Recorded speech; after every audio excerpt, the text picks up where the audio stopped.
Long type sentence arrangement के हल करने में एक और काफ़ी इम्पोर्टेंट रूल की जानकारी आपको दे रहा हूं। आपके स्क्रीन के ऊपर हेडिंग भी दिख रही होगी, the role of this, these, such और दैट इन ग्रुपिंग। आए सबसे पहले इसके ऊपर के कंसेप्ट की चर्चा कर ले।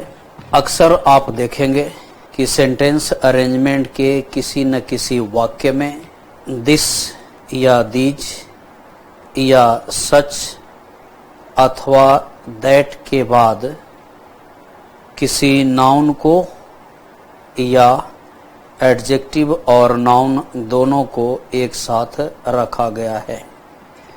दोबारा बोल दूं, किसी भी लॉन्ग टाइप के सेंटेंस अरेंजमेंट को हल करने में यह नियम काफी महत्वपूर्ण है और इस नियम की कंसेप्ट्स आपके दिमाग में आवश्यक रूप से होनी चाहिए। इसी की कड़ी में मैं इसके बारे में जो बेसिक कंसेप्ट है वो आपको बता रहा हूं। यदि लॉन्ग टाइप सेंटेंस में कहीं भी आप दिस, दीज, सच के बाद केवल नाउन देख लें या दिस, दीज, सच के बाद एडजेक्टिव और नाउन देख लें, तो सबसे पहले यह दिमाग में बात बैठा लें कि यह नाउन इस वाक्य के अलावा या यह एडजेक्टिव और नाउन इस वाक्य के अलावा भी किसी अन्य वाक्य में दिया गया होगा। जिस वाक्य में यह नाउन अथवा एडजेक्टिव और नाउन दिया गया हो उस वाक्य को पहले रख लें और दिस, दीज और सच के बाद उसी नाउन और एडजेक्टिव नाउन वाले को तुरंत बाद में। मान लिया जाए कि सेंटेंस नंबर पी में हमने कहीं पर भी कॉपी लिखा और सेंटेंस नंबर एस में हमने दिस कॉपी भी रखा या लिखा, तो सबसे पहले यह ध्यान रखेंगे कि जैसे ही दिस कॉपी मिल गया तो हमारा काम होगा इस कॉपी को खोजना कि इस सेंटेंस को छोड़ करके यह कॉपी और किस सेंटेंस में है। जिस सेंटेंस में आपको मिलेगी उस सेंटेंस को पहले रखना है और दिस, दीज, सच के बाद जो नाउन यानी कॉपी या एडजेक्टिव और नाउन मिलेगा उसे तुरंत बाद में रखना है। अर्थात कॉपी हमारे पास पी में है और दिस कॉपी हमारे पास एस में है, तो पी को पहले कर लेंगे और एस को तुरंत बाद में कर लेंगे। अर्थात हमारा ग्रुप बनेगा पी और एस का। अब आए इसी पर हम और आप एग्जाम्पल्स भी देखते चले। जैसे आप इस सवाल में देख रहे होंगे थोड़ी स्पेलिंग मिस्टेक्स हो गई है जिसे मैं सुधार दूं। इन लंदन इस जगह पर THERE देयर है और जहां पर पॉपुलर है वो पॉपुलर की स्पेलिंग को पहले करेक्ट कर दूं, रेक्टिफाई कर लूं। ये पॉपुलर आप इसे मान लें।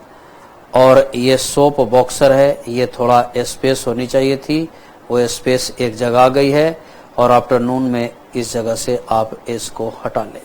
अब सेंटेंस पर गौर करें। जैसे ही आप सेंटेंस नंबर आर पर पहुंचेंगे तो आर में एक स्थान पर दिस पार्क लिखा हुआ है, इसलिए कंसेप्ट के हिसाब से हमारा काम होगा पार्क को खोजना कि आर नंबर सेंटेंस के अलावा भी यह पार्क किसी अन्य सेंटेंस में है। यदि हां तो वह सेंटेंस पहले होगा और आर नंबर तुरंत बाद में होगा। जैसे ही आप देखे रहे होंगे कि पी, क्यू और एस में तो कहीं पर भी पार्क नहीं है क्योंकि लेकिन सेंटेंस नंबर फर्स्ट के अंत में हाइड पार्क लिखा हुआ है और संभवतः लेखक ने इसी हाइड पार्क को दिस पार्क से संबोधित किया, तो ये बोला जाएगा कि वन को पहले रखेंगे यानी पार्क को पहले रखेंगे और फिर दिस पार्क यानी आर को तुरंत बाद में रखेंगे। अर्थात हमारा ग्रुप बनना चाहिए वन और आर का, यानी सेंटेंस हमारा होना चाहिए शुरू आर नंबर सेंटेंस से। ऐसी स्थिति में ऑप्शन नंबर 2 और ऑप्शन नंबर 4 एलिमिनेट कर देंगे। अब सेंटेंस अरेंजमेंट के शुरू में हमने एक नियम पढ़ा था नाउन के रिपीटिशन का या सब्जेक्ट के रिपीटिशन या ऑब्जेक्ट के रिपीटिशन का, आप अब देख रहे होंगे कि इस जगह पर स्पीकर्स कॉर्नर आर के अंत में है और यही स्पीकर्स कॉर्नर अर्थात ऑब्जेक्ट को क्यू नंबर सेंटेंस में दोहरा दिया, क्योंकि अगर आर नंबर में हम दिस पार्क को सब्जेक्ट मान लें और आर नंबर में ही स्पीकर्स कॉर्नर को ऑब्जेक्ट मान करके यदि पहले आर के सब्जेक्ट के रिपीटिशन को देखेंगे तो किसी में भी नहीं है, लेकिन आर के अंत में ऑब्जेक्ट के रिपीटिशन को देखेंगे तो क्यू में है, तो इससे यह आशय निकल सकती है कि आर से शुरू होगा और आर के तुरंत बाद रिपीटिशन के आधार पर क्यू का ग्रुप बनाएंगे, अर्थात हमारा आंसर होगा ऑप्शन नंबर 3। नेक्स्ट एग्जाम्पल भी आप इसी पर देख लें। सेंटेंस को आप ध्यान से देख लें।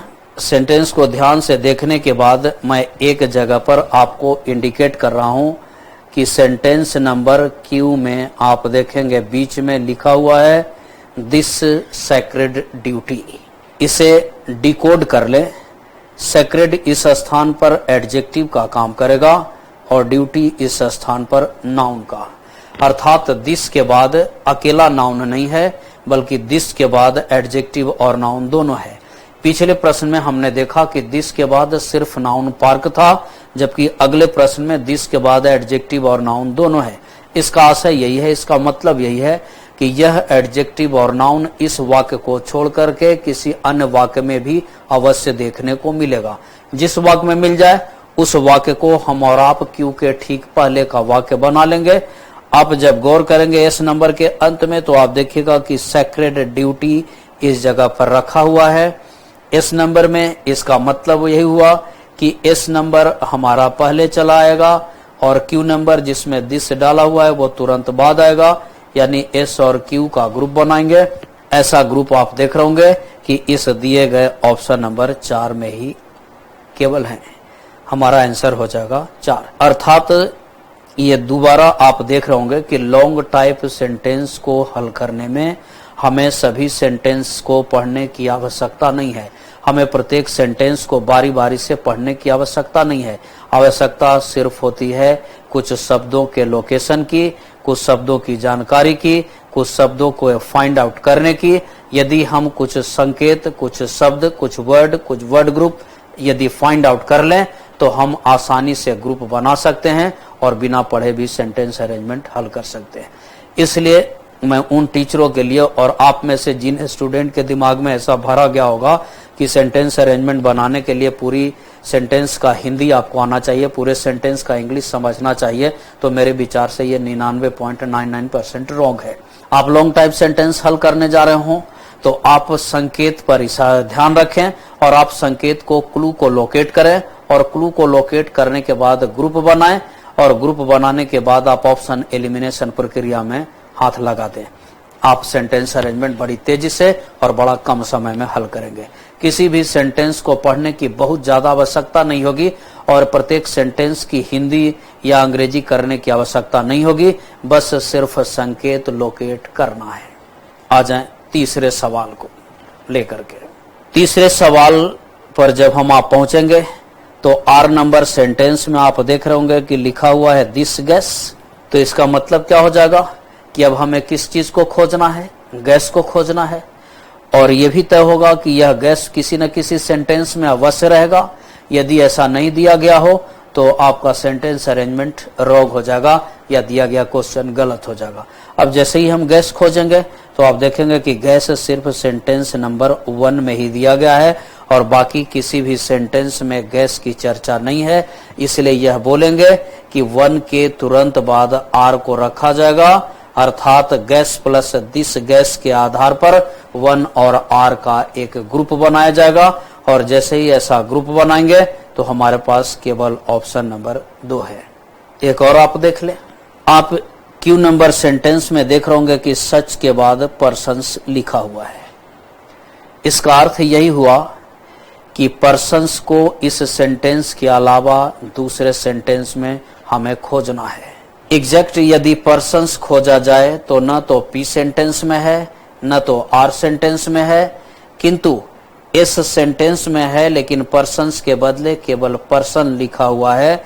इसका मतलब यह भी है कि लेखक का इशारा है कि हमने सच पर्सन्स एस में दिए गए पर्सन के लिए ही लिया है, इसलिए हमारा ये ग्रुप कैसा बनेगा, तो एस पहले चला जाएगा क्योंकि एस में सच नहीं है, और सच वाला क्यू बाद में चला जाएगा, अर्थात एस क्यू का ग्रुप बना देंगे।